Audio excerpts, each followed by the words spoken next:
I'm Julie Kohler, host of the White Picket Fence podcast. If you've read the opinion section of any newspaper lately, you've probably come across think pieces panicking about falling marriage rates. They make sweeping claims that getting married will make you happier, healthier, and wealthier. Some even say that getting married is a way to stick it to the elites. I'm not so sure about that. This season on White Picket Fence, we're examining the current marriage panic. We'll go beyond the rosy sheen of love and commitment and expose the darker side to all of this marriage talk and explore what becomes possible when we broaden our imagination around what relationships can look like. Listen and subscribe wherever you get your podcasts. Welcome back, Brown Girls. I'm Ashanti Golar, the founder of the Brown Girls Guide to Politics. We want to introduce you to our bonus season, Freedom Summer. You see, those of us who choose this work, we are natural-born disruptors. When you choose service, you choose resistance. You choose to actively and unapologetically disrupt the status quo and work to build in its place equity and liberation. For our final episode of the season, we have a very special guest. Named by People magazine as one of the 5 inspiring people chartering a path forward as America fights racism, Brittany Packnett Cunningham is a force. From her time at Teach for America to co-founding Campaign Zero, Brittany is a familiar face on TV as a critical voice for young Black Americans who are fighting to end police brutality and violence. Today, we talk to Brittany about what does our future look like from here. Thank you for being here. I just have so many questions for you. You're someone who I admire, everything that you're doing, especially during this time. So the first question I want to get to is, you served on the Ferguson Commission as well as President Obama's task force on 21st century policing. We talk all the time about how it's important to have a seat at the table. By having a seat at those tables, what insights did it give you about policing in America? I think one of the most important insights is that the very people who are suffering most from the injustice have to be at the center of the conversation about what the correct, equitable, and just version of our communities actually looks like. I think from a more detailed standpoint, one of the things I really learned, or rather was confirmed, was just how much this is really a systemic issue, that there are people who enter that profession because they have altruistic motives and they want to help their community. And what they find is that they've entered a system that frankly was not built to truly serve and protect all of us equitably, and that covers up and is permissive to so many violent acts in our communities.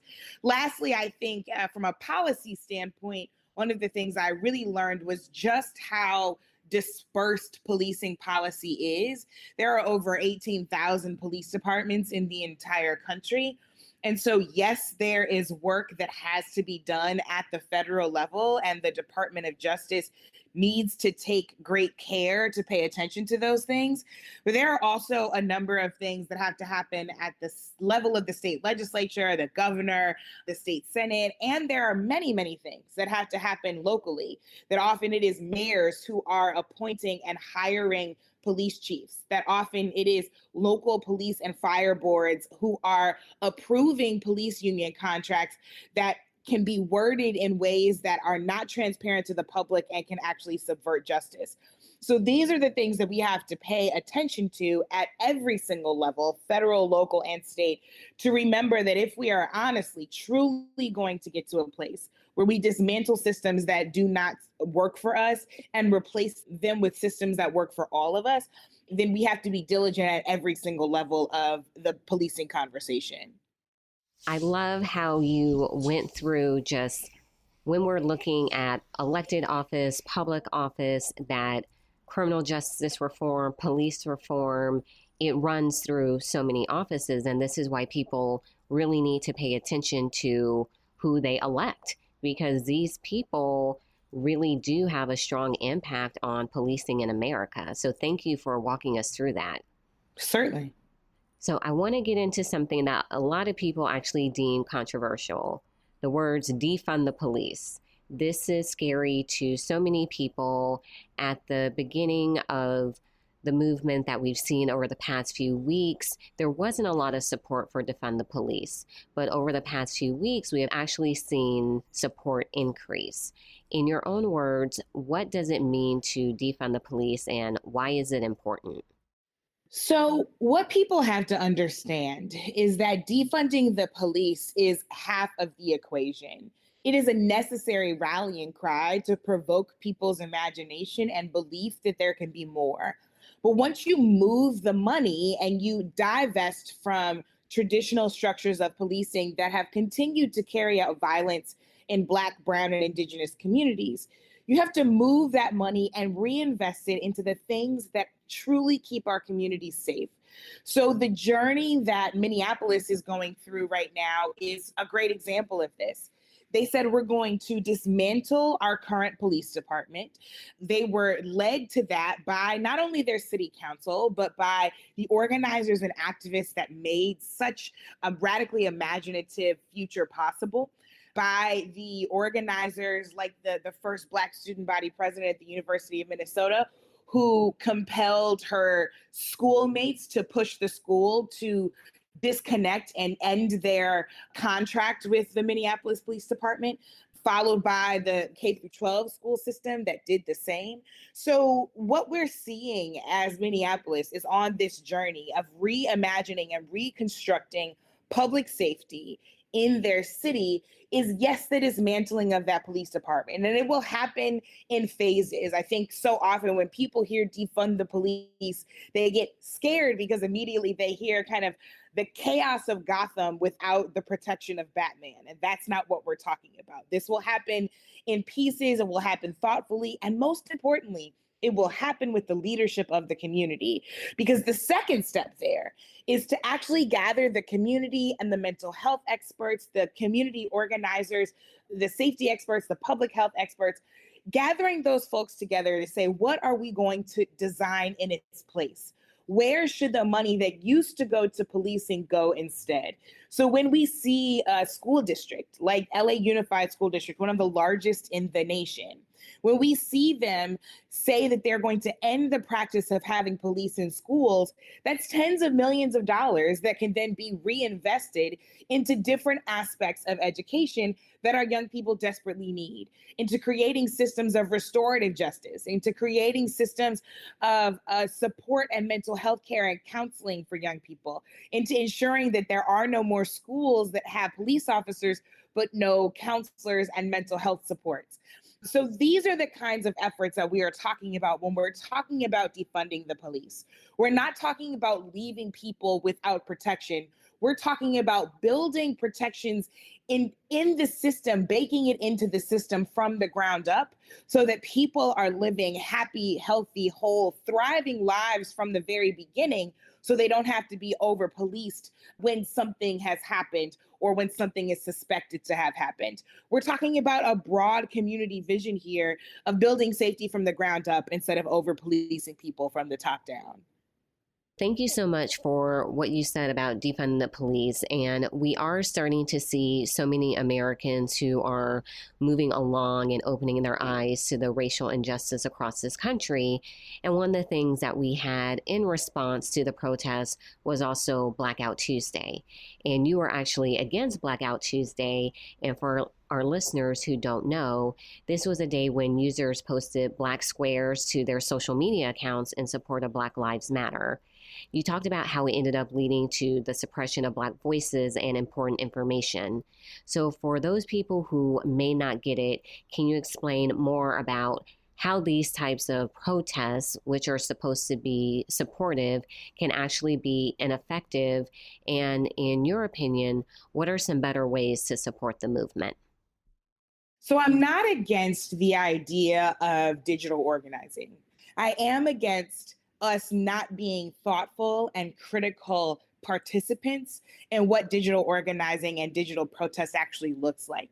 So what we know now from experts who study digital voter and protest suppression is that the intentions behind what was created by two brilliant Black women in the music industry as an effort to pause the music industry's business as usual, to require that executives and artists actually get together and figure out how they're going to solve for anti-Blackness within their specific industry, that important effort actually got exploited by people who mean our movement no good. So what we saw are tactics that we frankly have seen over the years being leveraged in voter suppression. We saw fake accounts be created that looked like they could be legitimate, but upon closer inspection were not. We saw those fake accounts mimicking the graphics and the name and the hashtags of the original plan. And we saw those people push out information that caused people to actually do things that would diminish the critical organizing on the ground and online that is happening. So what happened?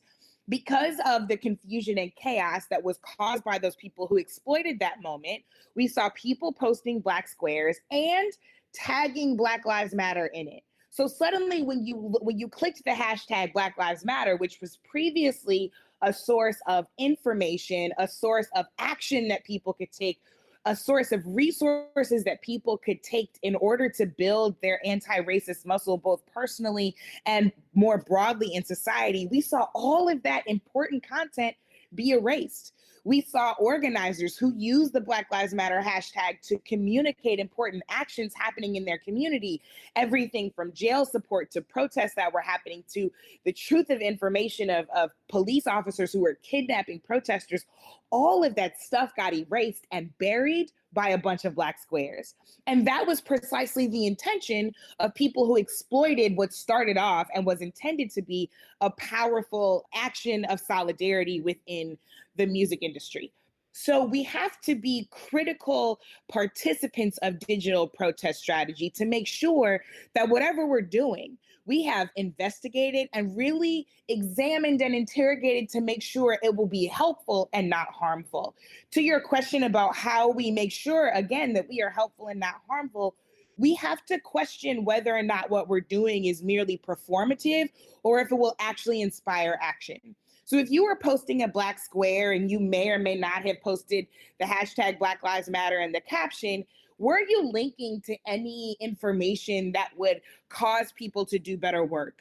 Were you tagging organizers and activists and leaders and thinkers, Black leaders and thinkers that people could learn from on that Black square? Or were you just posting a Black square so that people could know that this is something that you believe in? It's not to say that the performance isn't helpful to an extent, but there is so much more that we can and have to do in order to create not just a not racist society, but a fully anti-racist society.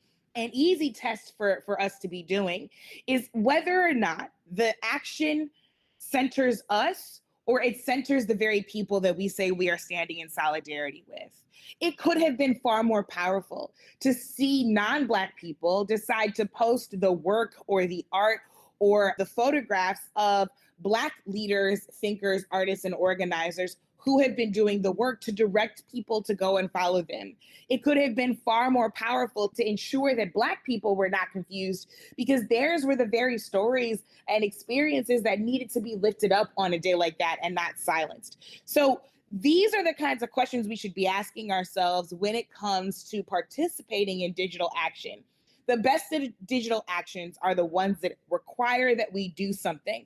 So as we have been fighting on behalf of and in association with Breonna Taylor's family to see accountability be had for her killing by Louisville police, there are phone numbers and emails, there are email templates, and there are images to post to direct other people to take action.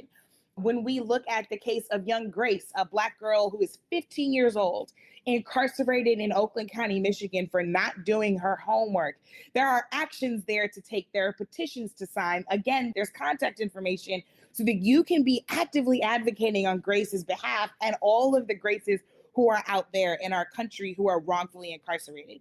So we have a responsibility to make sure that if we are engaging online, which can be a very powerful action, that we are actually taking action and not simply doing something that makes us look good to the people watching. There was some bidding on a bunch of different mattresses, and sure, they all look alike. The same goes for pillows.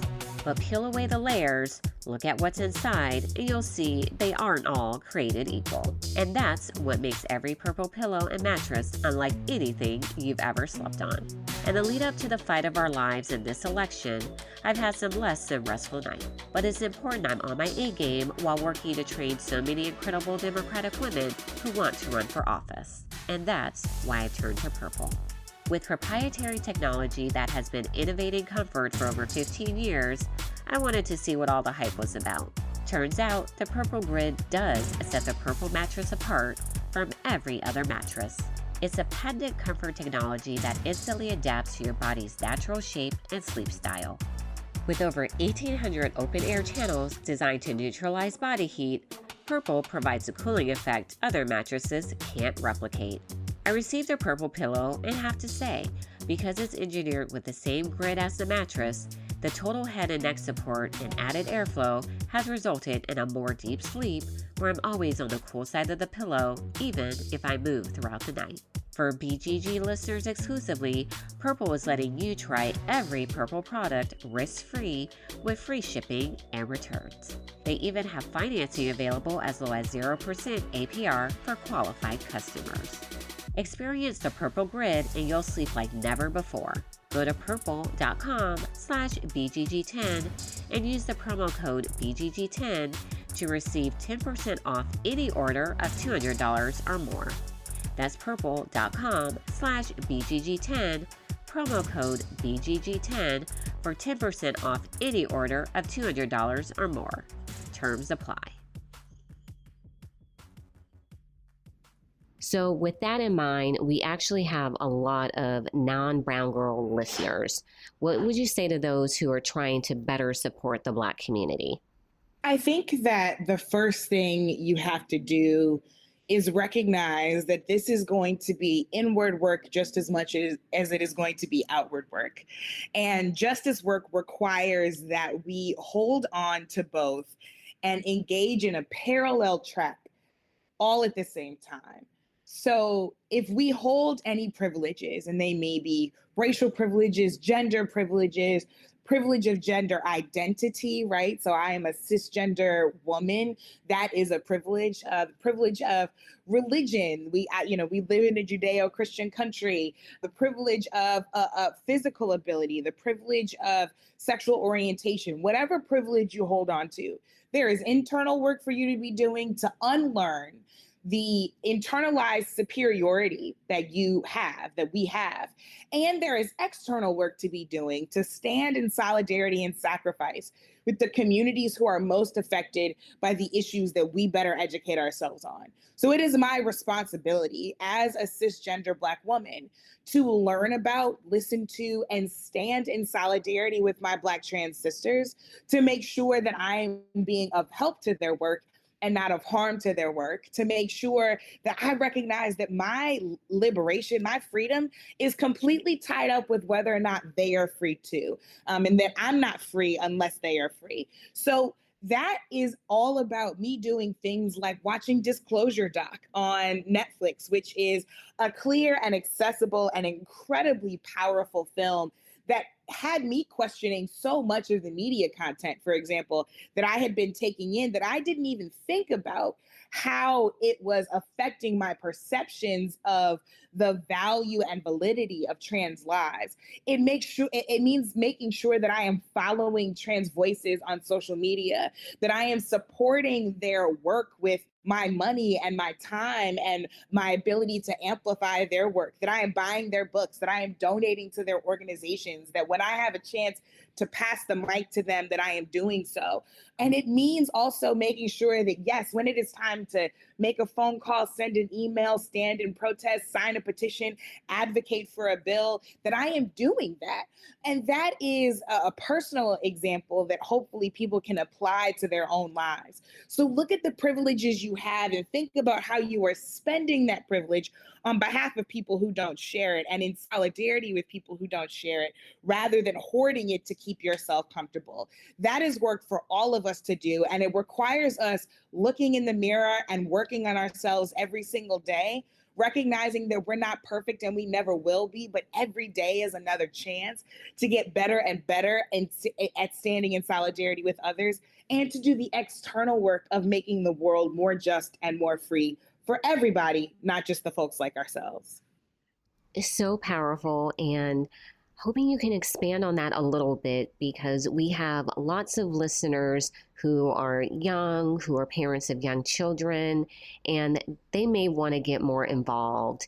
What advice would you have about them really starting on their journey to being an anti-racist?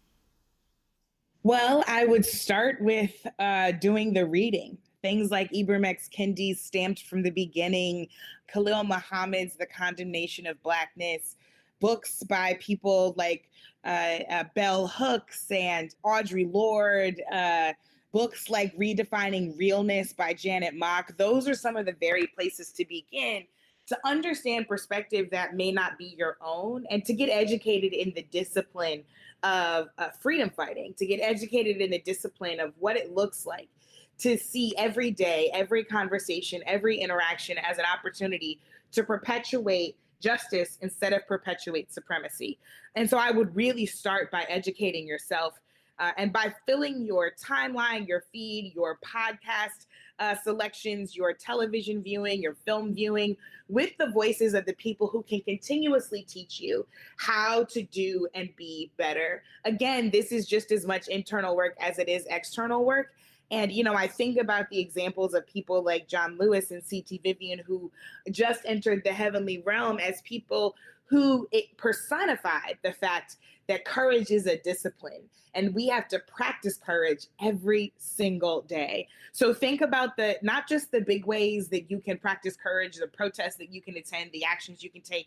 Think about the little ways. Think about the conversations you have with your children. Think about the ways you treat your neighbors. Think about how you treat those essential workers when it's time to go out for groceries during a pandemic that is disproportionately killing Black and brown people. Think about how you tip your Instacart and your DoorDash drivers. Think about how because that is part of fighting, for example, for economic justice and a living wage. Think about how you choose what is in your children's library or what you all watch after dinner, and choose something different that may be outside of the norm, but most certainly can help you normalize justice, equity, and the radical imagination that we all deserve to hold on to. So there are opportunities every single day for us to do better and to be better and to educate ourselves, so that when we find ourselves in the moment to practice courage, whether it is a small moment or a big moment, that we are ready and up to the challenge. Really sound advice. Thank you so much, Brittany. And I want to move into our final question. What does liberation mean to you? For me, liberation very simply means a world where everyone is not struggling to survive, but a world where everyone can experience consistent thriving.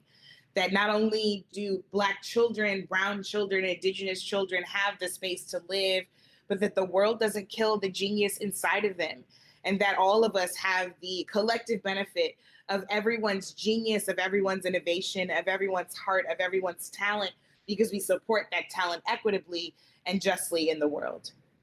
Brittany, thank you so much for your time. Thank you for everything that you do. We truly appreciate you.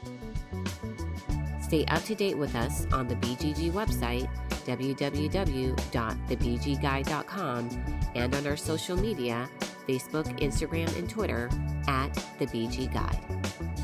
The BGG podcast is produced by Wonder Media Network.